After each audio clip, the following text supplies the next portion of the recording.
विकराल समय में जिस तरह से आंगनवाड़ी केंद्रों में कार्यरत आंगनवाड़ी कार्यकर्ताओं, सहायिकाओं तथा आशा कर्मियों ने अपनी जान जो जोखिम में डालकर कोविड से बचाव के प्रति जागरूकता फैलाने, कोविड प्रभावित रोगियों के घरों तक दवाइयां बांटने, उन्हें अस्पताल तक पहुंचाने में सहायता करने एवं वैक्सीनेशन में अतुलनीय कार्य किया है। इन कार्यों के दौरान इनमें से कई कोविड के प्रभाव में आकर आंगनबाड़ी सहायिका, मिनी सहायिका और आशा को लेकर के एक महत्वपूर्ण खबर निकल के आ रही है। जानेंगे क्या है, पूरी डिटेल्स में चर्चा करेंगे।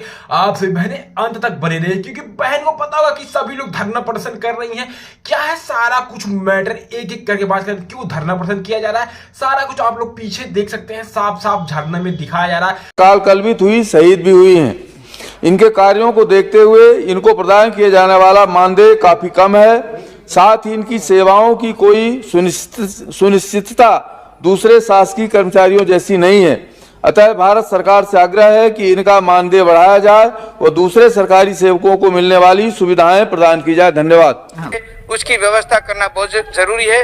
मानदेय बहुत कम भी है और उनको स्थायी करने की आवश्यकता इस समय लगती है, क्योंकि वो यह कम मानदेय में इसलिए जो नौकरी करती है कि कम से कम यह मैं स्थायी रूप से यहाँ हो जाऊंगी और मेरे परिवार का पालन पोषण कर सकूंगी। इसी आशा के साथ में वो कम मानदेय में भी काम करती रहती है। तो मेरा निवेदन है कि इसमें इस प्रकार की ओर ध्यान दिया जाए और जिस तरह से शुद्ध पेयजल और जिस प्रकार की व्यवस्था होनी चाहिए उस आंगनवाड़ी सेंटर पे भी नहीं होता। और निश्चित रूप से जो मैं निवेदन करना चाहूँगा कि आंगनवाड़ी सेंटर बहुत उस क्षेत्र में जर्जर अवस्था में और नए बनाने की आवश्यकता, उसकी भी पूरी राशि अलॉटमेंट करके बनाना चाहिए, तभी जा करके यह काम निश्चित रूप से होगा।